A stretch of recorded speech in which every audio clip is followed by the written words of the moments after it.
m'a interpellé au départ n'est plus là, j'aurais bien aimé discuter un peu avec lui, mais je voudrais simplement lever un peu l'ambiguïté que mon début de propos a peut-être suscité.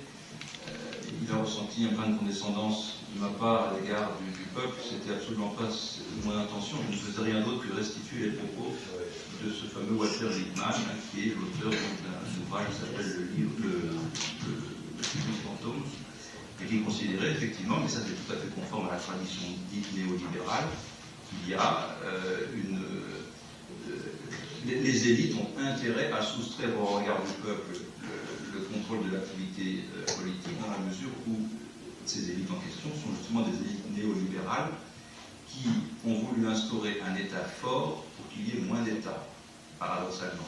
Je veux dire par là, c'est ça le néolibéralisme. Le néolibéralisme, c'est un libéralisme qui est, et c'est à mon avis celui qu'incarne la majorité actuelle. C'est un libéralisme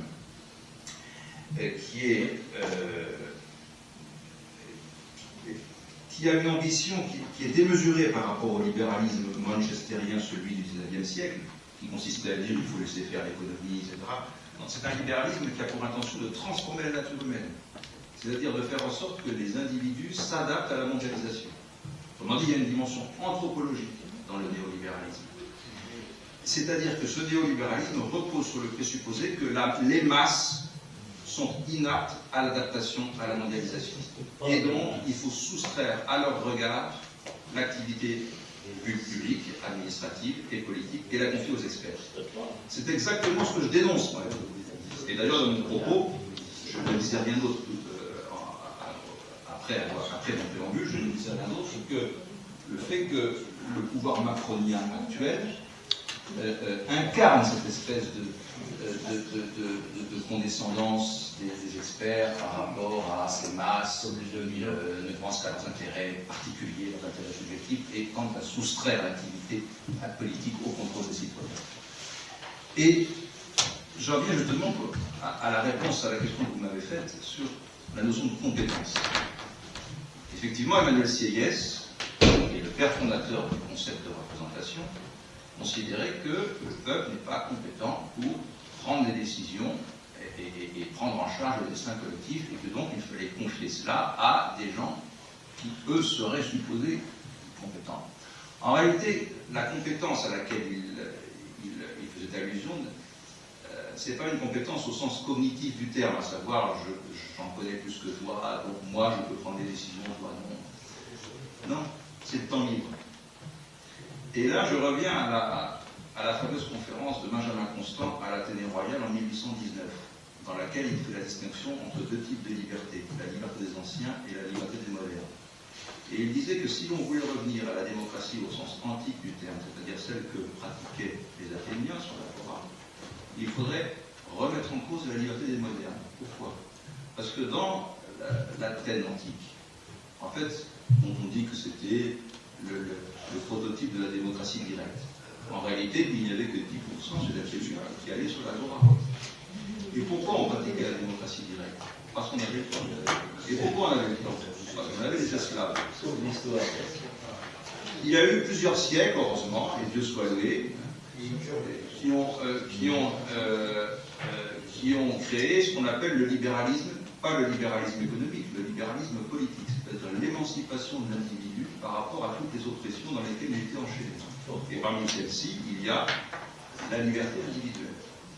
Donc, ce que dit Benjamin Constant, c'est que si l'on voulait revenir à une conception radicale, si on voulait radicaliser la démocratie, comme dit l'autre Rousseau, Dominique, c'est-à-dire si l'on voulait revenir à une démocratie pure, il faudrait rétablir l'esclavage au grand préjudice de la liberté au sens moderne du terme, c'est-à-dire la liberté individuelle. On a les robots parce que maintenant que nous sommes des esclaves de nous-mêmes. Nous avons notre propre commerce, nous avons nos propres affaires, et donc nous ne pouvons pas. Et donc il faut diviser le travail politique. C'est-à-dire en fait ce que Benjamin Constant voulait, il raisonnait en termes de division sociale du travail. C'est-à-dire que, étant les propres esclaves de nous-mêmes, nous ne pouvons pas nous consacrer 100% de notre agenda mandat quotidien à la chose publique. Donc il faut... Maintenant, la délégation, il faut faire en sorte qu'elle ne soit pas une trahison de ce pourquoi elle est faite. Et là, je dis qu'il ne faut pas confondre représentation et représentativité. C'est-à-dire qu'il faut que les institutions représentatives soient un miroir le plus fidèle possible du corps électoral. Et ça, c'est pas évident. Et ça implique effectivement une réflexion en termes constitutionnels qui ne relève pas du débat et de la question de savoir ce que c'est que la représentation par rapport à la démocratie. Il faut des institutions représentatives qui soient le fidèle reflet du corps électoral. Mais ça, c'est une autre affaire. Merci beaucoup. Alors, attendez, monsieur, vous avez parlé de personnes qui attendent depuis longtemps. Il y a monsieur avec les cheveux blancs, pardon, monsieur. Allez-y. Oui, c'est étonnant. Je ne savais pas que j'étais l'esclave de moi-même. Mais bon, je l'apprends, donc nous sommes tous des esclaves. Donc c'est encore gentil de nous laisser la parole. Je voudrais aborder 3 points importants. Le premier, c'est qu'effectivement, depuis le 4 février 2008, nous sommes bien dans un état putatif. Et avec tout ce qui s'est passé depuis, nous ne faisons que constater que nous sommes gouvernés mondialement par des banques apatrides avec Big Data, Big Pharma et Big Finance, et qu'on a de moins en moins notre mot à dire, et nos élus non plus.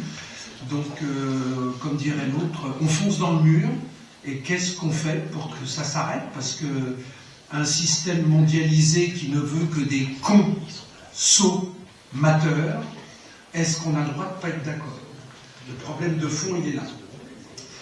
Donc ça, c'est une question parce que ce soit en droit international ou en termes de légitimité d'un peuple sur son territoire, on a quand même l'impression qu'on vit une pièce de théâtre où, non, il y a ceux qui ne sont pas d'accord.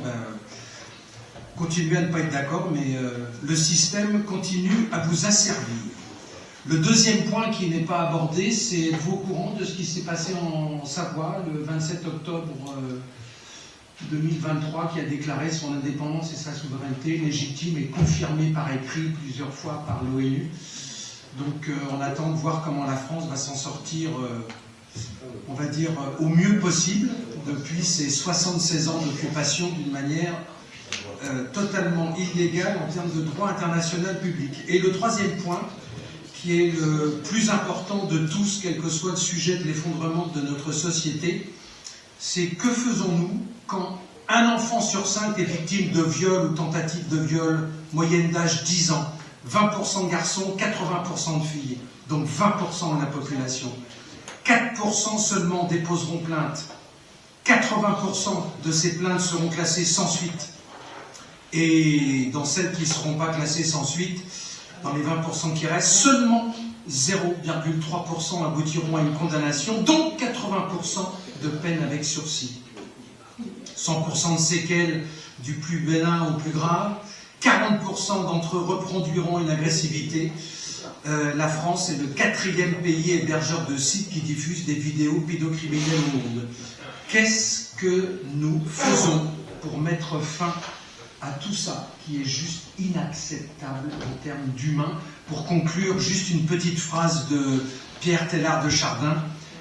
Nous ne sommes pas des êtres humains qui vivons une expérience spirituelle, mais des êtres spirituels qui vivons une expérience humaine.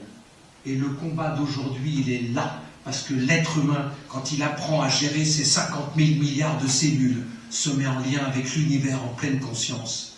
Et ce n'est pas du tout ce que nous sommes autorisés à faire avec cette injection qui est un crime programmé contre l'humanité pour couper la glande pinéale, modifier notre ADN, nous mettre du graphène dans notre corps pour que nous ne soyons que des esclaves lobotomisés.